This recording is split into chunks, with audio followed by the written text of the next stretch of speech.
Welcome, chess players. Today's video is going to be on how the pieces move and capture, and a brief overview of what our objective is when playing chess. So the first piece we're going to look at is the most important piece in chess, and that is the king. Oops, that king is for a different set. Let's see if we can find one that fits better. There we go. So the king is the most important piece in chess because if a king is in danger, which we call check, and cannot get out of danger, this is checkmate and the game will be over. So he's the most important piece, and he's also not a very powerful piece because when a king moves, he can only move one square at a time in any direction. For example, this king has the option of moving sideways, or forward, or diagonally one square at a time. So one thing about a king that's important is that a king can never move to a square where that king can be captured. For example, in this position, the white king may move sideways, but may not move diagonally because this would put him on a square where another piece could capture him. In chess, we don't capture someone's king. If someone moves their king into check, we would explain to them that that is an illegal move because your king can be captured and you may not move into check. And we would ask them to take that move back and to find a different move like this. So a king moves one square in any direction but may never move to a square where that king can be captured. Okay. Next we'll look at the most powerful piece in chess, and that is a queen. So a queen is similar to a king in that it can move in any direction, but a queen is much more mobile and can move as many open squares as she would like. For example, this queen could move sideways as many open squares as she would like, or forward, and she could even move all the way across the board, and she can also move diagonally as many open squares as she would like. So queens are very powerful. As you can see, they can move very far. And queens can also capture. If a queen can land on an opponent's piece, then that queen may capture it. This queen could move forward, and because it can land on the black pawn, that queen may capture that piece. Next up, we're going to be looking at the rook. And rooks look like a tower. I've heard them called a tower of power. But in chess we call them the rook.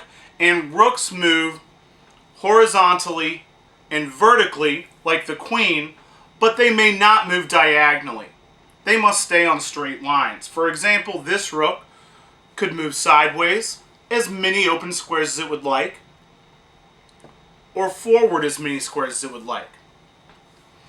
If this rook had another turn, it could also move backwards and still forward or sideways. And like the queen, if the rook can land on a piece, it may capture it. For example, this rook can move sideways, and because it can land on the opponent's pawn, it can capture that piece. Okay. Next we're going to be looking at our bishop. And our bishops only move in a diagonal direction. Similar to the queen, but the bishop may not move sideways or forward. It must stay on diagonal lines. And one important thing about moving our bishops is that because we only move on diagonal lines, bishops will always stay on the same color square. For example, a bishop that is on a light square will only be able to move to another light square. It may move in a backwards direction diagonally or forwards diagonally. And like the other pieces we've discussed, if a bishop can land on a piece, it may capture that piece. Little question, which bishop can capture the pawn on c7? If you said the dark square bishop, you are correct. The dark square bishop can move diagonally and capture the pawn, but the light square bishop can never reach a dark square. So bishops move diagonally as many open squares as they would like. Okay. Next up, we're going to be talking about a very unique piece in chess. We're going to talk about the knight. The knight moves in an L shape that consists of 3 squares. For example, this knight can move 1, 2, and then turn 3 in the shape of a capital L. 1, 2, 3 in the L. It can also move 1, 2, 3, still 3 squares in the shape of an L. 1, 2, 3.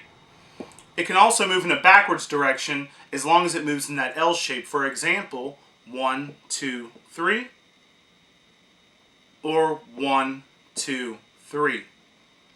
And knights are very unique because of this L-shaped movement, and also because they can jump over other pieces on the chessboard. For example, the knight may move 1, 2, 3, and jump over the rook in the process of moving.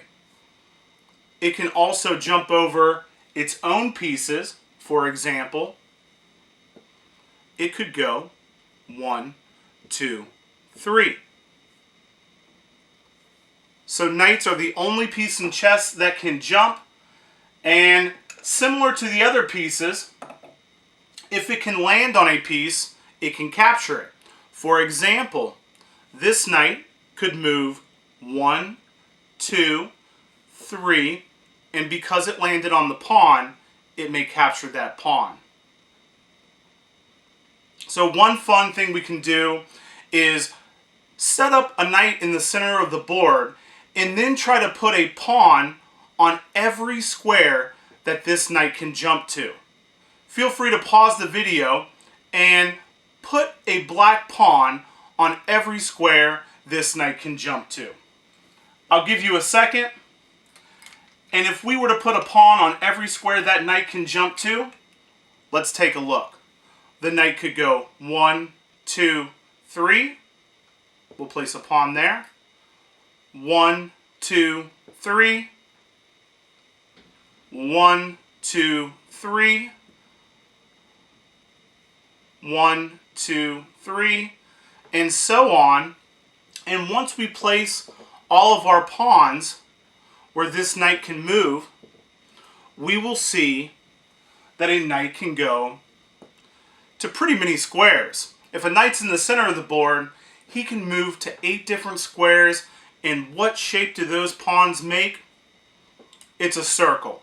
The knight can move 360 degrees, and it can be very tricky to see where that knight can go to next. I'm a big fan of my knights. Okay.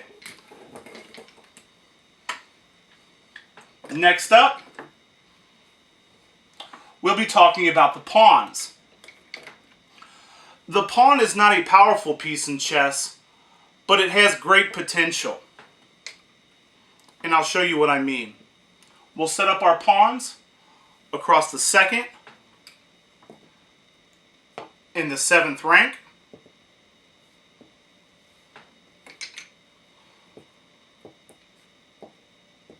And let's look at how the pawn moves.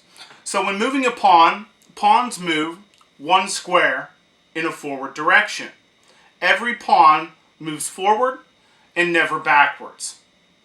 The exception to this is every pawn on its first move, like these pawns, has the option of moving 1 or 2 squares. Same for the opponent. If a pawn has not moved yet, it may move 1 or 2 squares. And pawns are unique in that they don't capture in the same way they move. Pawns capture in a different direction. They capture diagonally 1 square. So if a pawn can move diagonally 1 square and land on any other piece, it may capture it. For example, the white pawn may move diagonally and capture the black pawn. If there's not a piece to capture diagonally, then that pawn may not move diagonally. It can only move in a forward direction. Let's see what happens if this pawn moves forward. Well, black has the option, since they are lined up diagonally one square, to move diagonally and capture that pawn.